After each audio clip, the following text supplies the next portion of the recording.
Nous sommes le 27 janvier 2024. C'est un jour important parce que Thuy Phong est avec nous à Budo Attitude. Et j'ai pensé que c'était vraiment important de pouvoir interviewer Thuy Phong et avoir un beau souvenir de sa présence ici et tout son parcours, connaître tout son parcours sur les arts martiaux et sa pratique, qui est une pratique sérieuse et de longue date. Bonjour Thuy Phong. Bonjour Romain. Alors, mes questions vont être simples. Je voudrais en fait que tu me décrives un petit peu en Chine quel a été ton parcours, parce qu'il me semble que tu viens de l'école de Shaolin, c'est ça? Oui, c'est vrai. J'ai commencé par Shaolin en 1993. Ça te faisait quel âge en 1993? Est-ce que tu te rappelles à peu près? J'ai 13 ans. Ah voilà, voilà. Je sais qu'il faut jamais demander l'âge à des Chinois, mais 13 ans. Donc tu as commencé très tôt les arts martiaux. C'est vrai, oui. Wow. Nous sommes travaillé la santé, on commençait la jeunesse. Et alors, à 13 ans, comment tu es arrivé dans ce centre d'arts martiaux? C'était quelle ville? Où c'est que ça se situe en Chine? Alors Shaolin, situé dans une ville, s'appelle Henan.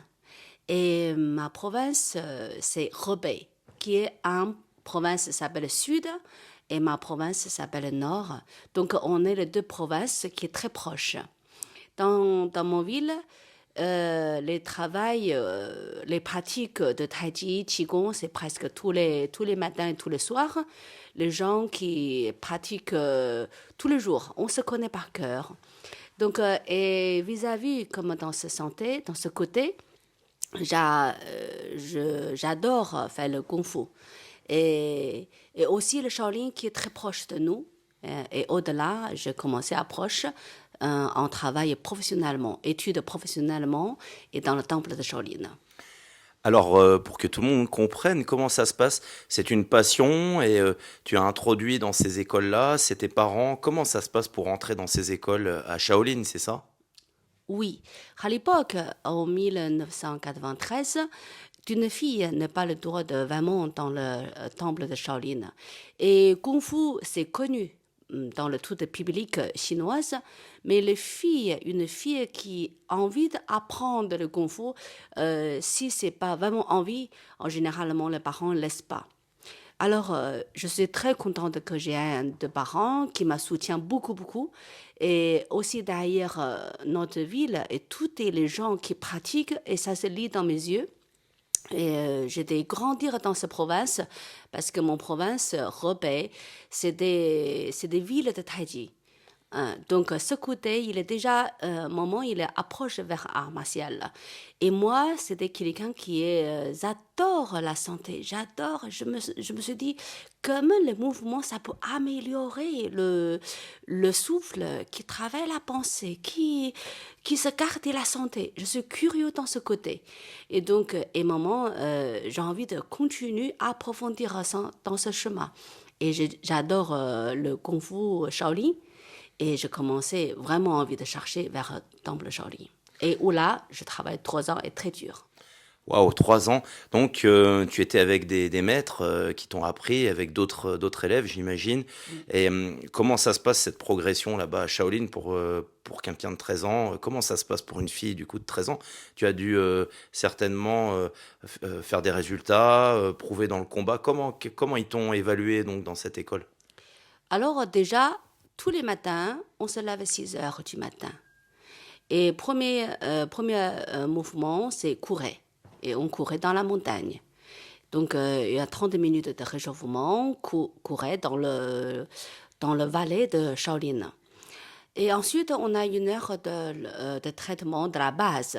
Comment lever les jambes, comment savoir pousser les poings, et comment tout est souplesse souple vos articulations. Donc, on travaille pas mal d'étirements. Et ensuite, on a à peu près de 1 heure de travail, manger. Et puis, on continue entre dans la matinée pour apprendre 3 heures. Et on allait manger, continue. Et après-midi, on a un petit temps de faire la sieste. Et on a encore 3 heures de travail. Tous les après-midi, on doit travailler le combat. Et dans le fin de soir, on a fait une petite méditation. Et c'est là, je comprends le Kung Fu. D'un côté, il travaille corps physique, un mouvement très dur, traiter le tendon, etc. De l'autre côté, il faut libérer la pensée. Donc, côté statique par la méditation, dans la méditation Chan, et ça vraiment, vraiment très bien pour la santé. Ça m'a amélioré beaucoup, beaucoup sur ce côté. Ouais. Waouh, donc c'est vraiment un entraînement quasi militaire, on peut dire. Ouais. C'est un entraînement très fort. Tout à fait. Est-ce que tu as des souvenirs d'une certaine forme de dépassement, de rigueur sur le corps? Est-ce que ce corps que tu as travaillé, est-ce qu'on souffre pour faire ça? Oui, on souffre beaucoup. Le matin, quand on se réveille, on courait, on va caper jusqu'au dans le sommet de montagne, on est déjà souffle. Et on souffle physiquement du corps et on a envie de vous courez jusqu'au sommet de montagne. La courage, il faut entraîner, il faut pratiquer votre courage. Et le soir, on travaille le sanda, le combat. On travaille 2 par 2. Alors, c'est vrai, on a tous les élèves, ils ont des blessures. Donc, souffrent des articulations, mal aux jambes, mal au visage, mal au poing. Voilà, donc c'est souffre beaucoup. Et le côté dans le soir, on fait la méditation pour se guérir notre blessure de la journée. Et pour avoir ce sont de résultats, dans toute la longue année, on a 2 fois de grands examens. Hein. Voilà, donc et on voit comment votre corps qui réagit, la vitesse, la souplesse, comment vous pouvez améliorer en plus. Et selon ça, vous avez un niveau plus. Ou bien vous avez sauté la classe. Et toi, j'imagine que une fille en plus qui rentre, c'est vraiment, tu devais avoir un bon niveau. Oui, j'ai vraiment fait des efforts. Vraiment, vraiment. Hein. J'ai été pleurer. J'ai été baisser les bras. Je me suis dit, non, ne faut pas lâcher. Ne faut pas lâcher. Il faut avoir rencontre le bout de chemin. Où là-bas, il y a une petite lumière. Mais peut-être où là-bas, il y a une grande lumière. Et c'est ça ce que je souhaite. C'est un beau témoignage pour les gens qui nous écoutent, en tout cas, et les pratiquants d'arts martiaux. Parce que ce dépassement est très grand, j'imagine, pour avoir quelque chose d'au-delà et d'au-dessus. Il y a pas de succès sans travail et sans effort. Tout à fait. D'accord. Et du coup, tu es sorti comme instructeur ou j'imagine c'est de l'enseignement. Est-ce que c'est comme en France où il y a tous ces grades de douane, de machin comme ça? Est-ce que ça se passe comme ça là-bas ou c'est d'autres niveaux, c'est une autre façon de penser? Alors, aujourd'hui, le douane, c'est moderne. À l'époque, il n'y en a pas de douane. Oui. Ce que où j'apprends, c'était tous ces douanes, c'est noté dans notre corps, dans notre esprit. Quand vous avez sorti, quand vous avez présenté, vous faites une démonstration, là, c'est votre douane. C'est pas une douane dans le papier. Nous sommes maintenant, on a trop cherché, l'équiver quelque chose est présent dans le documentaire. Mais le meilleur document, le douane, c'est ton esprit, c'est ton être. C'est vraiment ton être, ton sensibilité des autres. Tu sens que les autres ont besoin. Et ça, c'est ton douane. Dès que tu rencontres une personne qui est devant vous et tu vois comment il marche, alors, et tu peux analyser son besoin. Voilà, et tu donnes le geste, tu conseilles une geste et tu améliores jusqu'au bout. Voilà, je pense que c'est la douane. Merci pour ce témoignage qui pour nous est important parce que je pense exactement comme toi. C'est la personnalité, c'est une manière d'être, une manière de vivre, une manière de bouger. C'est ça qui reflète notre vrai travail. Tout à fait. Très bien, du coup, alors Tuifang, ce qui nous intéresse aussi, c'est ton arrivée en France. Oui. Comment une personne comme toi, aussi qualitative, on a la chance de l'avoir en France avec nous pour les arts martiaux, la pratique. Je sais que tu es arrivé au temps du corps, c'est ça, du coup. Quelle année tu es arrivé au temps du corps?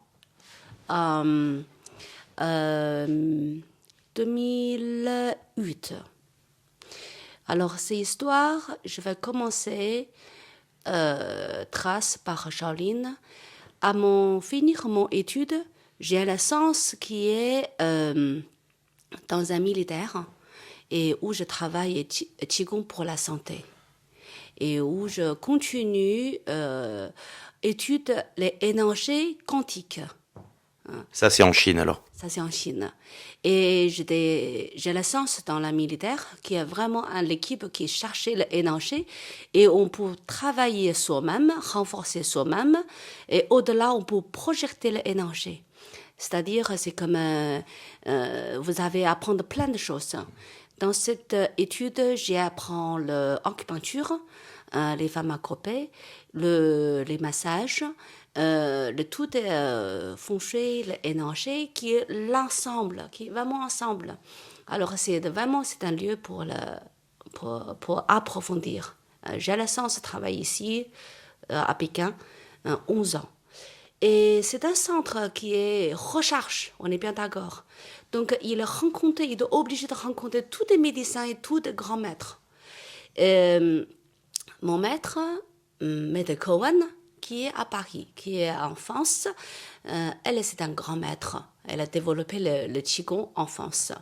Donc, elle est retournée en Chine à Pékin, où il a continué à chercher l'énergie. Il a ramené beaucoup de groupes dans notre centre. Et dans notre centre, on a beaucoup d'étrangers, bien sûr. Alors, elle est très proche dans ce côté parce qu'elle est d'origine chinoise. Et on parlait de comme ça, petit à petit, je fais le rêve qui est envie de venir en France. Wow. Et c'est vrai, le jour, ça se réalise. Je suis en France maintenant. Très bien, dis donc, quelle belle histoire. Ce que je voulais te demander encore, du coup, Qifeng, tu es à Pékin. Est-ce que c'est en lien avec le Daoying Yang Kong? Non, c'est encore différent. Je sais qu'à Pékin, il y a l'université de Pékin où le grand maître Zhang Guangde, c'est encore autre chose, le centre militaire où tu as travaillé. Oui. Oui.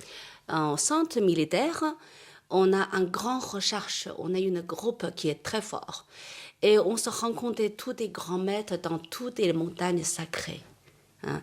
Il y a, y compris aussi Shaolin, et Qingcheng, Emei, Wudang et Huangshan, toutes les grandes montagnes où il y a de grands maîtres se cachent derrière.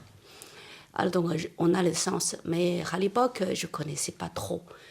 Je connais les maîtres, mais je n'ai pas tout à fait très très bien, parce qu'avec mon âge, avec toutes notre études, l'un après l'autre, c'est donc comme un grand livre. J'ai du mal à tout digérer. Donc, cette pratique a besoin du temps. Et petit à petit, je rencontrais le Wudang, et c'était un travail très, très interne. Et par exemple, aussi, je travaille le Qingcheng, montagne Qingcheng. C'est une montagne qui est très subtile, affiner les tendons. Comme Shaolin, qui est très fort, travaille tout de force, puissance, courage, réflexe, s'installer toute confiance en soi-même. Et comme maître Fu Qingquan travaille le Qigong et Tai Chi, Qigong Yongnian pour la santé. Et aussi Tai Chi Yang, famille traditionnelle, et aussi d'autres choses. Vraiment, il y a plein de choses. Je me souviens, on a tous les jours des différents programmes. Et alors, dans la vie, il faut choisir quelque chose de bien aimé. Voilà. Donc, et jusqu'à maintenant, ma fidèle, c'est Shaolin, toujours, parce que c'est mon passion. Et médecine chinoise, et Wudang, une art interne, et le Tai Chi, et voilà. Waouh, quelle histoire, c'est vraiment passionnant. Du coup, en France, depuis 2002, c'est ça, non? Oui, 2008. 2008, pardon, 2008. Du coup, tu proposes au Temps du Corps. Qu'est-ce que tu fais au Temps du Corps exactement? Donc, tu fais des cours, des stages. Je sais que tu es très présente. Et le Wudang, il me semble aussi, non? C'est ça? Oui. Et puis, tu as traduit aussi. Je sais que tu fais plein de choses. Heureusement, c'est très précieux. Merci beaucoup, Romain. Et oui, c'est vrai. Au Temps du Corps ou au centre de la France, Paris, je travaille au Temps du Corps, je travaille temps plein. hein. Je m'occupais plein de cours. Du l'enfant, Kung Fu de l'enfant et Kung Fu adulte, du Qigong thérapeutique pour les gens âgés, moins bougés, donc voilà, thérapeutique pour prévention de leur santé, et Qigong général pour tout le monde, tous les publics, approfondir, il y a de Wudang, cours de Wudang, encore plus, il y a de formation. Donc j'ai occupé cours de formation de Wudang.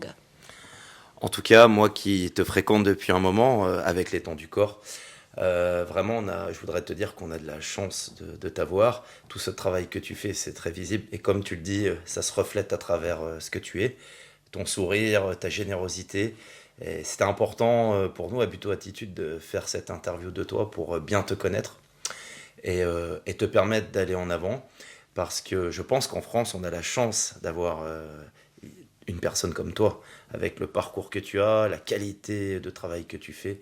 Et voilà, c'est important que dans le futur, on puisse te connaître, vraiment. Et voilà, Tuifang. En tout cas, à Budo Attitude, tu seras toujours la bienvenue avec nous. Et bien sûr, Maître Kiwen a participé à tout ça et on n'oublie jamais Maître Kiwen ensemble. Et je te remercie beaucoup au nom de l'équipe, au nom de tous ceux qui te rencontrent. Et on va essayer d'organiser au moins un stage chaque année, ça c'est sûr. Voilà. Merci Tuifang. Merci beaucoup Romain, merci beaucoup tout le monde et merci d'ailleurs Budo Attitude. Vraiment ici, je trouve Budo Attitude, c'est vraiment une très bonne association, que tous les gens sont générosité. C'est vraiment, c'est de courage. Chaque stage, je vois les gens progresser. Ça me fait plaisir. Et j'espère aussi, si vous n'avez pas encore connu le Qigong, le Tai Chi, les arts martiaux et le Budo Attitude, mais bienvenue. Au moins, essayez ou bien au moins le rencontrer ici dans cette association. Vous verrez, ça vous fait plaisir. Merci Tuifang. Donc, on vous attend tous au prochain stage de Tuifang. Hein. Vous êtes bienvenus à Budo Attitude. On a l'habitude d'inviter vraiment des experts de grande renommée. On n'en a pas beaucoup parce que des experts de grande renommée, vu qu'ils sont de grande renommée, on n'est pas dans la masse, on n'est pas voilà, dans un travail superficiel. Et on choisit vraiment des personnes de cœur et qui sont en résonance avec le Qi. Parce que vraiment, c'est des rencontres, hein, toutes ces pratiques qui nous amènent à rencontrer des gens d'une grande qualité de cœur et d'esprit. Et les arts martiaux, pour nous, c'est avant toute chose ça. Cette pratique doit nous permettre d'être des êtres meilleurs et de raisonner avec la vie positive. Oui, tout à fait. Tout à fait. Merci Tuifang. C'est Au plaisir mon de te grand retrouver. plaisir. Merci. Merci à bientôt. Romain. À bientôt.